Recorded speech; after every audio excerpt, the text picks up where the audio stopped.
Pese a que las clasificatorias tienen considerado arrancar en el mes de septiembre de este año, ya podemos decir que la carrera hacia el Mundial 2026 comenzó oficialmente. Esta semana se disputó la primera fecha de amistosos oficiales, con miras a la preparación de las selecciones, en lo que será una nueva tanda de las eliminatorias más difíciles del planeta. Sin embargo, esta vez existen algunas modificaciones a este formato que ya nos acostumbramos. El Mundial de Qatar 2022 fue el último de su especie y te explico por qué. Los deseos de FIFA de expandirse y globalizar el fútbol han llevado a cometer la herejía de que el próximo torneo mundial tenga la cantidad de nada más y nada menos que 48 selecciones. Sí, 48 selecciones, es decir, más participantes que el Royal Rumble 2011, el doble de una Eurocopa y 4 veces lo que es una Copa América tradicional. ¿Qué implica esto para nosotros? Que el álbum oficial tendrá a lo menos 1000 láminas, así que como sugerencia es buen momento para empezar a ahorrar. El torneo se disputará en Estados Unidos, México y Canadá y será el primero también en disputarse en 3 países, y atendiendo la tendencia de las candidaturas para el 2030, los mundiales organizados en un solo país al parecer van a quedar en el pasado. Y bueno, ¿cómo se desarrolla el torneo con tantas selecciones involucradas? Los 48 equipos se repartirán en 12 grupos de 4 selecciones, lo que va a asegurar un mínimo de 3 partidos por cada selección. De la primera fase de grupo van a clasificar los 2 primeros tal como se viene haciendo hasta ahora, pero además se incluyen a los 8 mejores terceros, para dar un total de 32 clasificados a la siguiente ronda, es decir, ahora sí empieza el mundial tal como estábamos acostumbrados. Punto importante a considerar y especular, los grupos que se definan en los últimos turnos tendrán la ventaja de saber qué resultados les sirven para clasificar como mejor tercero y hay más opciones que se puedan repetir partidos curiosos como el Austria versus Alemania del 82. Con estos 32 equipos clasificados se disputarán llaves de eliminación directa para llegar finalmente a la gran final, para que agenden ya sus calendarios el 19 de julio del 2026. Pues bien, si se aumenta la cantidad de selecciones, se aumenta la cantidad de cupos para cada confederación, y la buena noticia para las eliminatorias más difíciles del mundo es que ahora serán 6 las escuadras que clasifiquen de forma directa al mundial, y el séptimo tendrá que ir a un mini torneo de repechaje para luchar por uno de los 2 cupos extras frente a 5 equipos más, uno de cada confederación. Hace algunos días se comunicó de manera extraoficial que las clasificatorias se jugarán en la modalidad que estamos acostumbrados, 18 fechas en las que se enfrentarán en el formato todos contra todos, generalmente jugándose de a 2 partidos por cada fecha FIFA. Se presume que el arranque del torneo será en septiembre del 2023, por lo tanto la actual fecha de amistosos y preparación es el inicio de la carrera para poder llegar al Mundial 2026, ya que es donde empiezan a tomar forma los distintos proyectos de cada país en este largo y tortuoso camino, pero que entregan la recompensa de disputar el torneo más importante a nivel de selecciones. Luego de esta breve, no tan breve introducción, es el momento de analizar cómo comienza su camino cada una de las 10 selecciones del continente y las revisaremos en el orden de las eliminatorias pasadas. La selección que más mundiales ha ganado en la historia, favorita por defecto de cada campeonato que juegue, no ha tenido grandes actuaciones en las últimas Copas del Mundo, incluyendo la goleada con que fue eliminada de su propio mundial.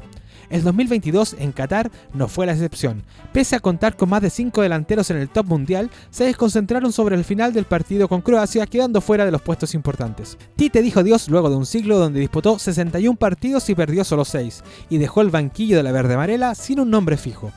En el amistoso contra Marruecos, el puesto lo tomó Ramón Meneses, con quien cayeron 2-1 y quedan a la espera de la elección final del DT, donde el principal candidato, o por lo menos el más comentado, es el italiano Carlos Ancelotti, quien sería el primer DT extranjero en dirigir a Brasil, lo que supone un hito importante en esta renovación con miras al 2026.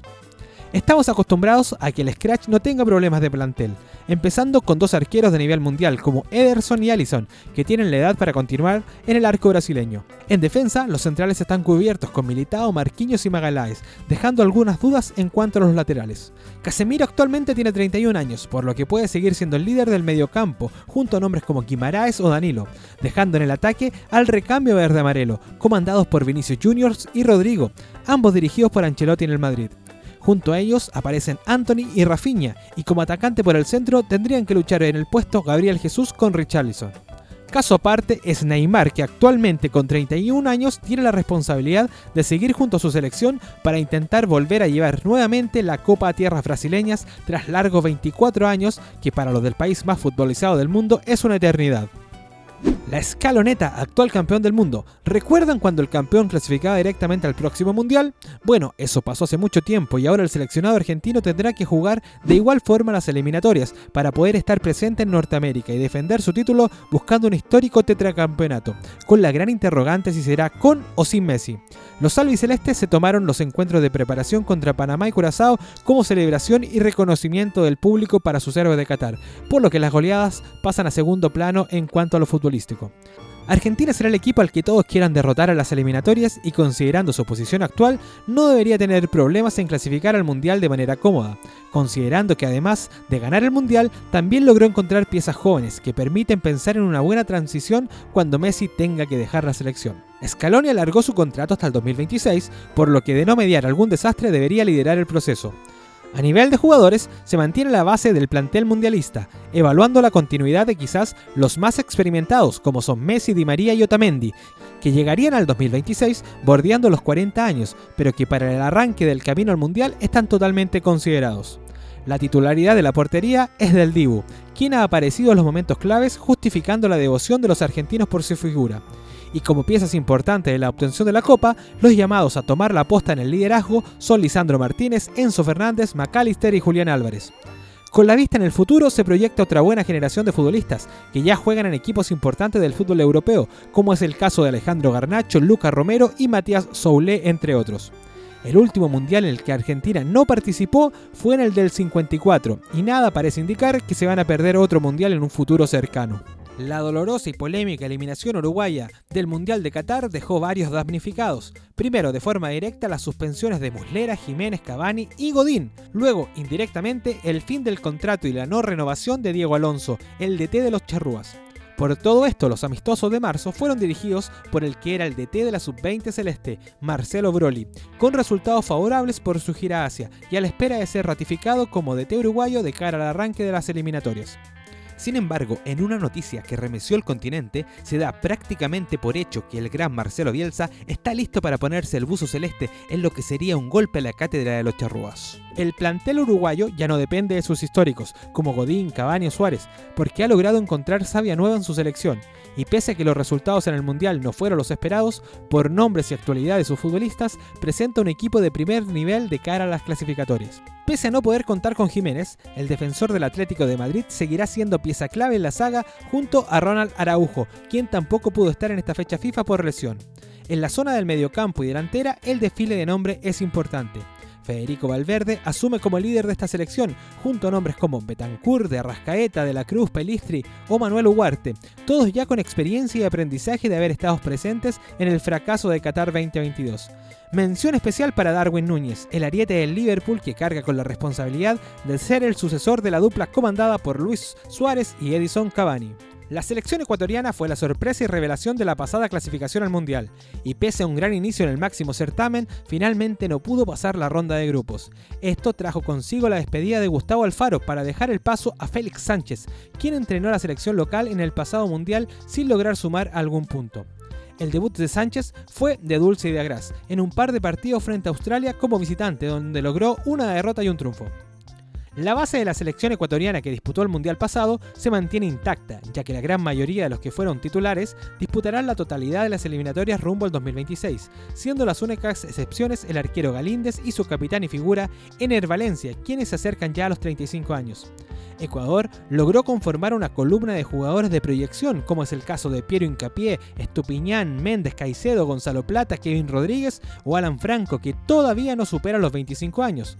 A estos nombres se agregan Ángelo Preciado y Michael Estrada, que probablemente sean los encargados de comandar a la selección de Sánchez a un segundo mundial consecutivo, lo que sería algo histórico para la selección de la mitad del mundo. Todo esto, además, considerando el poderío que suma su selección jugando como local, aprovechando las condiciones climáticas y geográficas de Quito, donde en la clasificación pasada solo perdieron un partido. Después de la dramática eliminación en el repechaje mundialista del año pasado, de manos de un arquero que saltó a la fama por su particularidad para tapar penales, la selección peruana de fútbol llegó al fin del ciclo Gareca.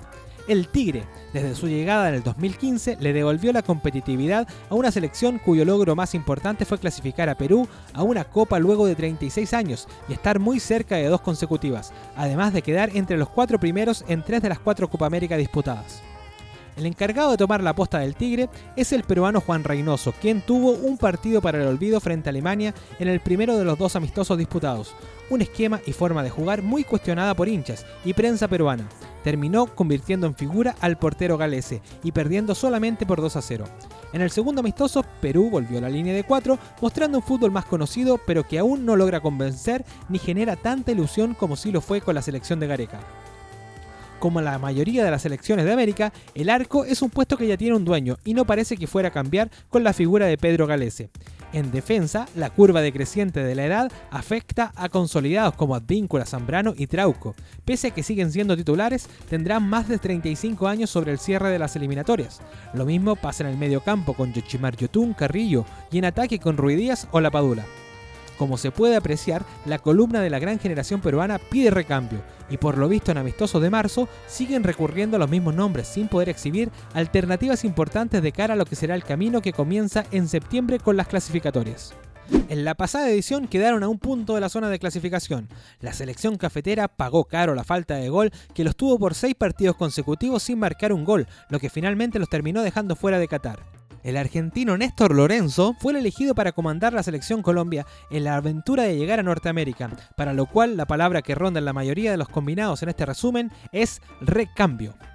Pese a que todavía aparecen en la nómina históricos como Rafael Falcao, James Rodríguez o Guillermo Cuadrado, el proceso busca insertar jugadores jóvenes que puedan seguir con el recorrido y llegar de buena forma al año 2026. Es por esto que la gran esperanza del fútbol colombiano en este momento es el jugador del Liverpool de Inglaterra, Luis Díaz, quien actualmente con 25 años es la pieza fundamental de lo que será el plantel colombiano de cara a las eliminatorias. Hace varios años que el cuadro de la cumbia ha logrado exportar futbolistas a las más importantes ligas, quienes alternan buenos momentos con otros sin tanta continuidad. Dentro de lo más destacado de esta nueva generación se encuentra Luis Sinisterra, titular con el Leeds y considerado ser el recambio de Cuadrado por una de las bandas. También la dupla de centrales conformada por John Lukumi, actualmente en el Bologna italiano, pero con pasado en el Genk, donde compartió labores defensivas con Carlos Cuesta, por lo que le otorga a la saga colombiana una pareja con buen conocimiento y de proyección. El Tigre Falcao, con sus 37 años, ya empieza a dar un paso a la nueva camada, donde las esperanzas de gol recaen en Santos Borré, autor de un golazo de chilena frente a Japón, y un joven de 19 años que actualmente pertenece al Aston Villa, llamado John Durán. La Roja lleva 2 decepciones consecutivas, quedando afuera de 2 mundiales para los cuales tenía grandes opciones de clasificar. El bicampeón de América no pudo mostrar en un mundial el nivel que lo llevó a derrotar 2 veces a Argentina, y actualmente la conocida como Generación Dorada se encuentra cercana a su final. Luego de que Reinaldo Rueda no lograra clasificar ni con Chile ni con Colombia al mundial pasado, Eduardo Toto Berizzo llegó como salvador, con la misión de encontrar el recambio, con la vista en el objetivo de sacar pasajes para Norteamérica. Pese a que solo ha dirigido en partidos amistosos, el nivel mostrado por la selección de Berizzo no convence, y su trabajo se ha visto muy cuestionado en el país. Además, no ha logrado generar un estilo de juego que lo identifique, y tampoco ha logrado el mencionado recambio, un tema que afecta a muchas selecciones de este lado del continente. El triunfo del amistoso ante Paraguay es un alivio para el Toto, quien debe agradecer la actuación de Alexis Sánchez, el único fijo de la generación dorada que asumirá un nuevo rol en la selección como líder y referente. Tanto Claudio Bravo como Gary Medel, Arturo Vidal y quizás Aranguis, si se recupera de sus lesiones, son alternativas para este proceso, pero no cuentan con titularidad asegurada debido a sus momentos futbolísticos actuales. Para pesar de los chilenos, tampoco se han consolidado reemplazantes en estos puestos, por lo que la selección no muestra tampoco una columna de jugadores clara, donde quizás lo más destacado está en defensa, asentándose con nombres como Maripán, Paulo Díaz, Kusevich y por la banda izquierda el lateral del Toulouse, Gabriel Suazo.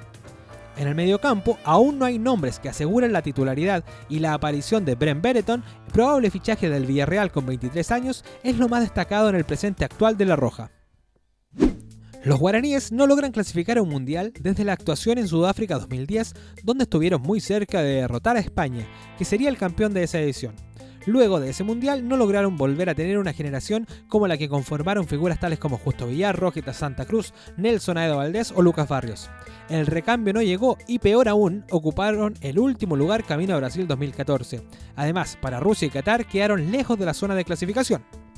El desafío es grande para el mellizo Barros Esqueloto, que luego de llegar a la selección paraguaya a fines de la eliminatoria pasada, ha tenido todo el proceso previo para llegar con un equipo ya conocido, a diferencia de muchas de las selecciones que han tenido que cambiar su DT de cara al próximo Mundial. Fiel a su historia, el aspecto más fuerte de los paraguayos se encuentra en la defensa. Nombres como Gustavo Gómez, capitán del Palmeiras, Fabián Balbuena, jugador de Corinthians, Omar Alderete, titulares de España, y los defensores de River, Robert Rojas y David Martínez, conforman una mezcla arjonística entre experiencia y juventud.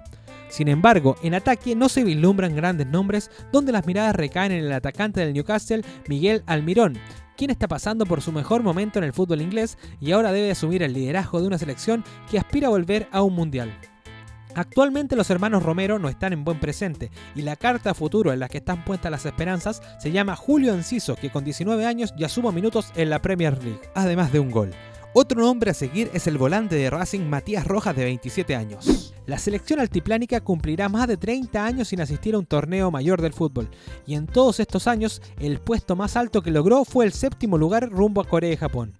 Estadísticamente es una tarea muy complicada para Gustavo Costas, que asumió a fines del año pasado luego de dejar a Palestino. Es conocido por todos la supuesta ventaja que tiene la selección verde al jugar como local a 3.600 metros de altura. Sin embargo, en las pasadas eliminatorias lograron un porcentaje de rendimiento del 48% en La Paz, solo superando a Chile, Paraguay y Venezuela, todos eliminados de Qatar. Por lo tanto, el desafío para Costas es volver a recuperar el poder de la altura a su favor, ya que la última vez que Bolivia clasificó mundial tuvo un 100% de rendimiento como local. En cuanto a los jugadores, el histórico Marcelo Moreno Martins, también conocido como Triple M, acaba de rescindir su contrato con Cerro Porteño, por lo que una de las últimas estrellas del fútbol boliviano no pasa por un buen momento ya en la curva descendente de su carrera. Esta generación boliviana no ha destacado y cuesta encontrar nombres importantes, por lo que podemos mencionar también al arquero Lampe, que tuvo un paso por Boca, pero también ya se acerca a la recta final de su carrera. Las ilusiones bolivianas están puestas en el joven de 18 años, Miguelito Terceros, que actualmente se encuentra en el Santos de Brasil y ya debutó con la selección boliviana, siendo mencionado por Costas como una de las promesas de Bolivia. La selección venezolana de fútbol es la única de este listado que no ha clasificado nunca al Mundial, y con el aumento de cupos se abre una oportunidad única para el combinado vinotinto. Para ello se contrató a José Pekerman, quien disputó las últimas 4 fechas de la eliminatoria pasada con el compromiso de liderar un proceso de cara a Norteamérica. Sin embargo, hace algunas semanas se produjo la desvinculación del DT argentino, en donde ambas partes argumentaron incumplimientos a lo que se había conversado previamente entre los involucrados. Por lo que el más damnificado con esta ruptura es el fútbol venezolano, ya que encontró al reemplazante en el ex ayudante técnico de Pekerman, el también argentino Fernando Batista, quien tuvo un buen debut y en el primer amistoso frente a Arabia Saudita logró la victoria por 2-1 y luego un empate frente a Uzbekistán. En cuanto a los jugadores, el arco está en manos de Fariñez, que con su juventud es una carta a futuro. Luego ya tenemos a nombres consolidados y experimentados que ya miran de cerca el posible recambio. Es el caso de Tomás Rincón, histórico capitán que ya tiene 35 años, y Salomón Rondón, de 33, actualmente en River Plate, que siempre responde con goles por su selección. Más atrás se han quedado algunas promesas que no han logrado explotar del todo, pese a tener talento como son Jefferson Soteldo o Peñaranda. Junto a la generación subcampeona juvenil del 2017, no han podido traspasar ese éxito a la selección mayor. Luego de repasar a la decena de selecciones que componen la Conmebol, me la jugaré con mi apuesta personal de cara a los clasificados en este largo camino rumbo al año 2026. No hay que ser adivino para sentenciar que tanto Brasil como Argentina serán fijos en Norteamérica y, de no mediar extrañas situaciones, también podían llegar como candidatos a ganar dicho mundial. Comúnmente un equipo que clasificó al mundial anterior parte con cierta ventaja, ya que puede contar con una base ya armada, por lo menos de cara al inicio del proceso clasificatorio. En este caso me inclino por incluir a Uruguay entre los que sacarán pasajes, ya que logró generar un recambio que debe responder a la responsabilidad en el nuevo proceso, y lo que además es un secreto a voces es la llegada de Bielsa, lo que le da un factor extra. El futuro de Ecuador se ve auspicioso, y me la juego porque estarán en el mundial. La gran duda será si estos jóvenes logran tener motivación y no caen en la desconcentración o el exceso de confianza, como ya se ha visto en selecciones latinoamericanas. Genera dudas lo que puede entregar el DT tras la salida de Alfaro. Acá ya se empieza a ver más turbulenta la situación. Por calidad del plantel o viendo las ligas en las que se destacan, siento que Colombia está un paso por sobre el resto de este grupo, y de la mano de Luis Díaz pueden meterse en zona de clasificación también. Tanto Perú como Chile y Paraguay viven un presente similar. No han logrado renovar el equipo que les dio alegrías pasadas y que queman los últimos cartuchos a nivel de selección. Considerando que los 3 directores técnicos son una apuesta, el sexto lugar lo dejaría para Chile por contar con individualidades que puedan marcar diferencias y el nuevo estatus de Alexis dentro del equipo. En mi apuesta por el puesto de repechaje se luchará entre Paraguay y Perú, otorgándole mayor preferencia al seleccionado guaraní por sobre los del RIMAC, aunque creo que este puesto será el más disputado y se definirá incluso por diferencia de goles. Finalmente me parece que Venezuela aún no puede dar el salto de calidad que se exige para lograr llegar a un mundial, y ahora sumado al hecho de quedarse sin el director técnico que venía encabezando el proyecto. Sin embargo, ese puesto del repechaje no es algo imposible.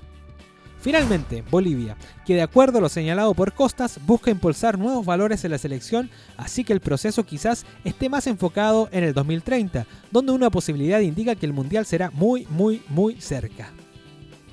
¿Te gustó el análisis? Comparte lo señalado por el narrador del video. ¿Quién será la sorpresa en este grupo? ¿Quién será la decepción? Deja todas tus impresiones en los comentarios y te invito cordialmente a suscribirte a Estamos al Aire Deportes para que nos permita seguir subiendo todo este tipo de contenido. Si llegaste hasta este momento del video, te invito a que revises otro contenido generado por nuestro canal que te muestro a continuación. ¡Chau, chau!